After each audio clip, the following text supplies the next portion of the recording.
Ini kita hari ini belajar tentang teori politik ya, pokok bahasanya negara. Nah, supaya kita tidak hanya memahami negara itu apa, fungsinya apa, dan sebagainya, maka saya memberi cerita kepada Anda semua bahwa sebenarnya kita baru boleh atau baru bisa menggunakan teori negara itu baru tahun 70-an. Itu pun ya setelah ada seorang neo-Marxis ya yang selama ini gagasannya terganggu. Ya, terganggu oleh apa? Terganggu oleh ulah dari teoritisi-teoritisi struktural fungsional. Para teoritisi struktural fungsional memang tidak membolehkan para akademisi, para intelektual untuk menggunakan konsep negara. Mereka menyarankan kepada untuk menggunakan konsep sistem politik. Ya. Nah, konsep sistem politik atau perspektif sistem politik atau pendekatan sistem politik atau teori sistem politik ini menurut saya tidak memadai. Ya, bukan hanya karena saya sudah baca teorinya Nikos Polanszak, Ralph Miliband, atau sudah baca bukunya Immanuel Wallenstein atau Teda Skocpol atau Charles Tilly, bukan itu. Karena apa? Karena pendekatan sistem politik yang diajukan oleh David Ashton ya dan juga rekan-rekannya ya Gabriel Almond dan juga yang lain, Robert Putnam, itu tidak menjelaskan substansi dari ilmu politik itu sendiri ya. Karena apa? Karena semua hal di luar sistem politik ya, semua aktivitas-aktivitas warga negara ya, semua aktivitas-aktivitas yang ada di masyarakat, baik itu berupa protes, unjuk rasa, gerakan, ya, itu semua dijadikan bahan input, ya. Jadi mereka tidak mengkaji, misalnya ada protes petani, mereka tidak boleh menulis protes petani, tapi protes petani harus dianggap sebagai masukan bekerjanya sistem politik yang nanti akan diubah menjadi kebijakan. Jadi sistem politik itu kondisinya harus stabil, tidak boleh ada gejolak, nggak boleh naik turun gini, nggak boleh ada demo, ya. Jadi orientasi dari pendekatan sistem politik adalah mencapai sistem yang stabil, homeostatis. Jadi keadaan sistem dengan berbagai dinamikanya tetap harus dalam kondisi yang stabil. Ini ya oleh tadi saya sudah sebut nama-nama Charles Tilly dan teman-temannya. Nah ini di share ya keinginan-keinginan dari orang-orang Charles Tilly yang dia melihat bagaimana pergerakan di Amerika Latin gitu, begitu juga dengan Barrington Moore, bagaimana gerakan massa melawan elit gitu ya. Ini semua diteliti. Lalu apa? Setelah mereka meneliti dan sebagainya, menunjukkan bahwa analisis di luar sistem politik itu jauh lebih berharga dalam memahami realitas realitas untuk memahami negara dan masyarakat. Ya, jadi bukan sistem politik. Kalau sistem politik ini kita tidak bisa menjelaskan dinamika masyarakat, tidak bisa menjelaskan dinamika warga negara, gitu. Lah, saya karena ini adalah kita semua adalah belajar ilmu politik, maka saya memulai dengan tulisan dari Ralph Miliband. Ya, dan tadi saya bilang bahwa Ralph Miliband selama ini dibungkam gitu ya, nggak boleh menulis atau menggunakan konsep negara, tidak boleh menggunakan istilah negara untuk menjelaskan praktek-praktek kekuasaan dari kelas kapitalis yang ada di masyarakat. Nggak boleh, dilarang sama negara, gitu ya. Nah, dengan tulisannya dia karena udah diceritai sama Barrington Moore, gitu ya, sama Teda Skocpol, gitu. Akhirnya apa? Si Miliband berani-beraninya dia nulis The State in Capitalist Society, buku pertama yang menggemparkan dunia akademisi di Eropa dan Amerika. geger dunia saat itu. Kenapa geger? Karena ada orang yang bernama Nikos Polansas yang mereview tulisannya Rob Miliband yang dipublikasi di jurnal New Life Review, ya, membongkar habis the problem of capitalist state. Ya, Nikos Polansas posisinya sebagai apa? Standpointnya Nikos Polansas adalah sebagai seorang Marxian, karena dia membaca karya-karya dari Louis Althusser, dari Michel Foucault, gitu ya. Dia juga membaca tulisannya Maurice Dobb, dia membaca tulisannya Paul M. Swayze, gitu ya, yang sama-sama memperdebatkan asal-usul kapitalisme di negaranya masing-masing. Paul Swayze di Amerika Latin, ya, sampai pada tahap munculnya fenomena tentang ketergantungan, ya, negara-negara pinggiran, negara-negara dunia ketiga yang tergantung kepada negara-negara pusat, negara-negara core. Negara-negara core itu posisinya berada di Amerika Utara, ya. Mulai dari Paul Swayze yang mendirikan ECLA, Economic Commission Latin America. Ini adalah kumpulan intelektual yang merasa terganggu dengan praktek-praktek kapitalis yang ada di dunia ketiga, di Amerika Latin saat itu. Karena apa? Karena ketika negara-negara itu melakukan pembangunan, yang terjadi justru adalah eksploitasi sumber daya alam mereka, yang terjadi adalah keterbelakangan, yang terjadi adalah ketergantungan. Nah, ini nanti yang menimbulkan atau cikal bakal munculnya teori dependensi. Jadi, kalau kita melihat fenomena ketergantungan Amerika Latin kepada negara-negara di Amerika Utara, apakah bisa dijelaskan dengan pendekatan sistem politik? Gitu loh. Apakah bisa dijelaskan dengan teori sistem politik? Kan nggak bisa, konyol, kalau kita memaksakan konyol gitu loh. Ya, karena di sini ada dinamika atau relasi kuasa dari kapitalis dalam mengoperasikan mode of production-nya di negara tersebut. Jadi sumber dayanya disedot, dikasih mereka beroperasi dengan teknologi tingkat tinggi dan sebagainya. Ternyata negara itu bukan justru maju, tapi yang terjadi adalah justru terkebelakang. Ya, kalau kita baca teori-teori dependensi, teori-teori tergantungan dari yang paling populer Andre Gunder Frank dan Bjorn Hartman. Hartman itu N-nya 2 atau E-nya 2? Iya, itu Bjorn Hartman. N-nya 2 kalau nggak salah. Ya, Bjorn Hartman ya. Itu dia melihat bahwa ketergantungan negara-negara di Amerika Latin itu akibat bekerjanya mode of production sistem kapitalisme. Jadi sumber dayanya disedot, ya. Mereka beroperasi memang gitu ya, tapi menyedot sumber daya, buruhnya di upah murah, ya, suruh utang, ya, sama negara-negara Amerika suruh utang gitu. Kalau mau pinjam tenaga ahli ya dibayar harus mahal gitu ya. Nah ini karena ada komisi yang tadi namanya jadi.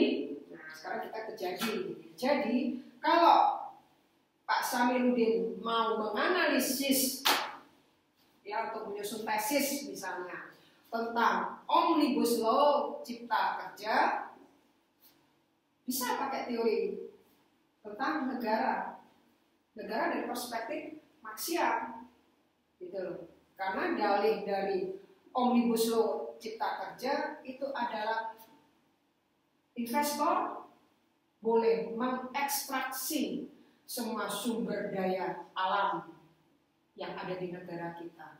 Jadi persoalannya bukan hanya buruh loh ya. Kalau buruh sih bisa lah diatasi, tapi ini sumber-sumber daya yang bersifat ekstraktif, ya seperti galian C, tambang dan sebagainya, ini ya pengusaha itu boleh dengan leluasa, ya. Pengusaha dari negara Barata pun boleh gitu ya masuk ke Indonesia. Memang menciptakan lapangan kerja, tapi bagi siapa? Bagi tenaga kerja luar, negara luar, bukan dari Indonesia. Itu yang membuat undang-undang cipta kerja ini mendapat protes keras dari beberapa akademisi dan intelektual. Intelektualnya mungkin bisa dikategorikan intelektual kiri ya. Nah, kalau intelektual kanan itu cenderung pada status quo. Intelektual di kampus itu terbelah, mungkin ada yang kiri, ada yang kanan, ada yang tengah. Tergantung aja posisinya yang enjoy yang mana. Ya. Tapi bagi mahasiswa, kita bukan kiri, bukan kanan. Yang penting kita bisa menunjukkan sikap kritis kita sebagai mahasiswa. Itu yang penting poinnya ya. Oke, Pak Samiruddin, ada yang belum jelas sebelum kita melanjutkan pembahasan tentang teori negara? Pak Samiruddin atau yang lain? Belum ya? Oke, memang ini adalah gangguan sistem ya, tapi nggak apa-apa, saya lanjut aja karena ini juga akan bisa dinikmati ulang oleh Anda ketika ini sudah ditaruh di YouTube oleh Pak Sandri dan Mas Dida.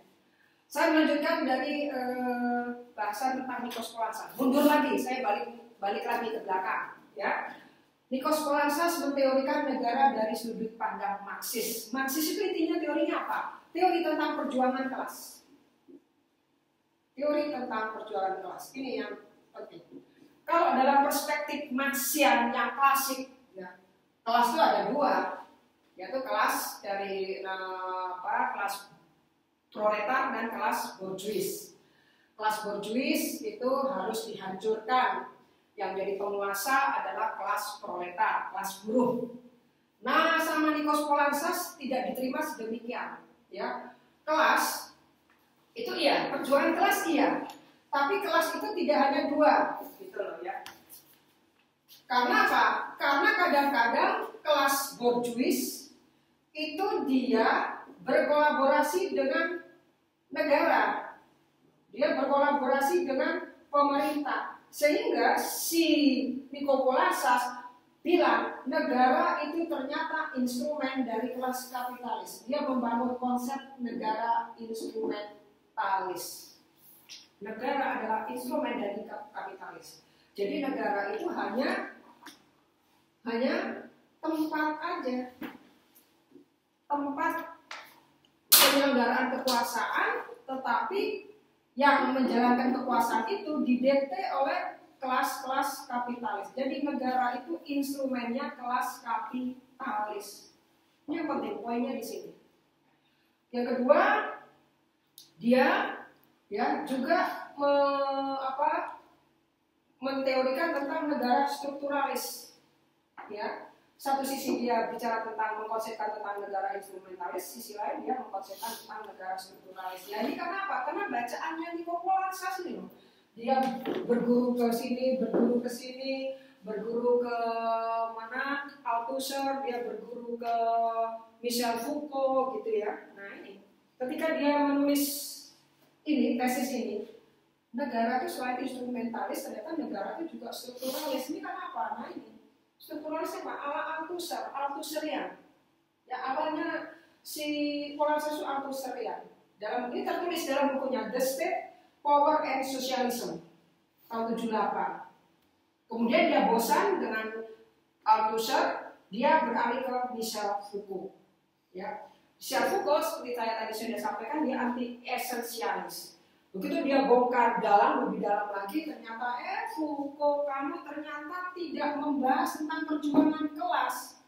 Balik kucing dia, ya, balik badan Nikos Polansas. Ya udah. Tapi saya pinjam konsepnya yang non esensialis, gitu ya. Akhirnya dia sudah nggak suka lagi dengan Althusser, nggak suka dengan si Foucault. Dia menjelaskan sendiri proses perebutan kekuasaan atau kepenguasaan negara oleh kekuatan partai komunis di Italia dan di Spanyol. Dia asik sendiri. Ya, endingnya Nikos Polansas itu di sini. Dia asik sendiri menjelaskan bagaimana negara-negara itu dikuasai oleh kekuatan partai. Kekuatan partai komunis. Kekuatan partai adalah partai komunis di Italia. Oke. Ya, jadi untuk Nico Poulantzas sebagai entry point itu masuk bagi kita untuk memahami tentang konsep negara menjadi unit analisis ilmu politik. Jadi dengan kita belajar Raff Miliband, Nico Poulantzas, itu kita bisa tahu bahwa konsep ilmu politik yang tadi dihilangkan dalam analisis politik sekarang sudah kembali ke politik, sudah kembali lagi menjadi kajian ilmu politik. Jadi Anda nanti bisa menceritakan ya proses kembalinya konsep negara yang hilang dari ilmu politik balik lagi ke ilmu politik karena jasanya si Charles Tilly, Warrington Moore, Immanuel Wallenstein, Theda Skocpol, Anderson, dan lain-lain, Raff Miliband, Poulantzas. Jadi ilmu politik yang hilang sekarang sudah kembali lagi. Jadi dulu sistem politik selama ini kosong. Dari tahun 1920 sampai 1960-an kosong. Nah, baru balik lagi konsep ini dalam kajian ilmu politik. Dulu kosong, semua orang harus menggunakan kata itu. Sistem politik, sistem politik, sistem politik. Oke, ada pertanyaan?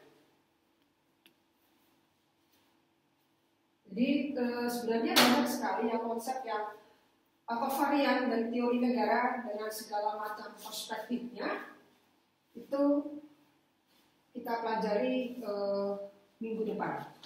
Ya. Tapi poinnya yang perlu dicatat di sini adalah ini, ya, orang-orang tradisi fungsional struktural, ya, lalu perspektif negara dalam masyarakat periferi, lalu perspektif statisme organik. Jadi kita punya banyak versi ya tentang negara.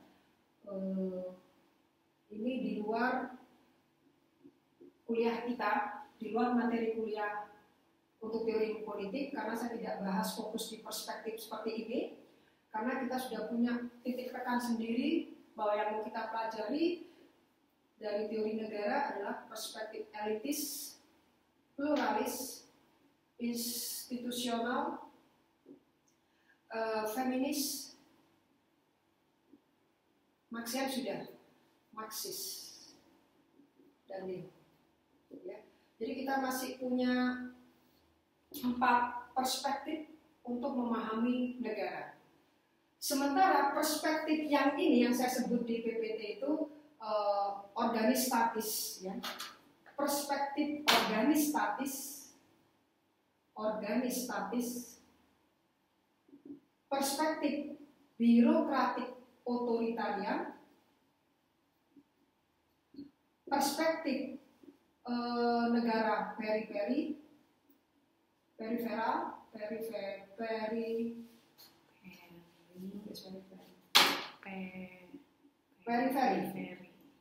periferi atau perspektif dependensi ketergantungan. Ini tidak kita bahas, ya. Kalau perspektif organis statis tidak kita bahas, perspektif birokratik otoritarian kita tidak bahas, perspektif ketergantungan tidak kita bahas. Karena apa? Karena ini sudah kita anggap sebagai pengantar kelanjutan dari penjelasan Raff Miliband dan Nico Poulantzas. Itu pegangan saya, ya. Karena ini masih berada di antara tahun 1960-an, 1970-an. Tapi kalau perspektif yang di sini 1970-an sampai sekarang, kontemporer. Elitis, pluralis, institusional, feminis, dan Marxis itu sampai sekarang berlangsungnya. Gitu ya. Oke, ada pertanyaan? Ada pertanyaan? Kalau tidak ada, saya lanjutkan. Saya mungkin bisa memberi contoh untuk membedakan bagaimana kita menjelaskan perspektif dari negara dari kacamata Marxis atau neo-Marxis. Itu lebih fokus, itu kita mengambil contoh adalah negara Orde Baru, sama kita bandingkan dengan negara zaman sekarang, negara pasca Orde Baru. Nah, kalau negara Orde Baru itu di sini itu bisa dua-duanya. Negara Orde Baru itu masuk ke dalam perspektif organisatis, birokratik otoritarian, dan juga perspektif periferi. Masuk semua. Kita negara Orde Baru itu periferi ya. Kita utang kita banyak, tapi kita dalam situasi ketergantungan terus sampai sekarang. Utang kita sudah berapa ribu triliun? Lebih. Sudah 9.000 triliun. Akumulasinya 9.000 triliun utang kita. Baru 90.000, belum 100.000 triliun. Kalau nggak salah ya, sudah bukan 3.000, 9.000 triliun. Ya, itu sebagai. Jadi kita utang, tapi tetap tidak bisa maju. Birokrasi otoriter, ya. Sekarang ini birokrasi otoriter lagi nih. Lewat undang-undang ITE, lewat undang-undang omnibus law, gitu ya. Kita birokrasi otoriter. Organisatis, ya. Di sini adalah peran dari teknokrat, peran dari apa? Intelektual, peran dari apa? Birokrasi. Ya, organis statis, jadi sangat berbahaya ya. Organis statis, ya apa ya? Kayak saya semi feodal dulu. Ini semua adalah untuk beroperasinya kapitalisme, gitu ya. Semua ini kita berubah-ubah. Ya, kita mau mendiri juga demi kapitalisme, pluralis juga demi kapitalisme. Ketika kita menggunakan pendekatan kelembagaan juga demi kapitalisme. Jadi tidak ada perspektif yang tidak menyentuh kata ini. Semua perspektif negara yang kita pelajari minggu depan itu semua untuk menjamin beroperasinya kekuasaan atau kekuatan kapitalisme. Kalau Anda tertarik, itu sebenarnya bisa dibedakan ketika untuk negara Orde Baru itu ada belum pada masa globalisasi. Nah, sekarang pasca Orde Baru, negara kita masuk dalam aras globalisasi. Jadi gimana? Ya lebih kapitalistik. Nah, bahkan negara seperti yang dibayangkan oleh Nico Plaza sebagai instrumen dari kekuatan kapitalis. Dan negara juga bertindak sebagai kapitalis. Jadi negara itu melalui aktor-aktornya, ya birokrasi, akademisinya, intelektualnya itu juga menjadi kekuatan penyokong bekerjanya kapitalisme. Tetap kita balik lagi ke sini, Nicopolansis. Ya. Jadi saya mungkin harus mengakhiri ya, Anda bisa membaca sendiri PPT yang sudah saya bagikan. Di sini saya sebenarnya hanya sebagai pintu masuk ya, ingin menunjukkan kepada Anda semua bahwa pendekatan sistem politik adalah pendekatan konvensional, gitu ya. Sangat minim untuk bisa memberikan penjelasan yang tepat, yang bagus, yang memadai untuk menjelaskan kehadiran kekuatan kapitalis dalam suatu negara. Ya. Karena pendekatan sistem politik tidak bisa membongkar beroperasinya ideologi kapitalis, ya, beroperasinya ideologi dari civil society, beroperasinya ideologi dari negara. Ini nggak bisa dijelaskan kalau pakai pendekatan sistem politik.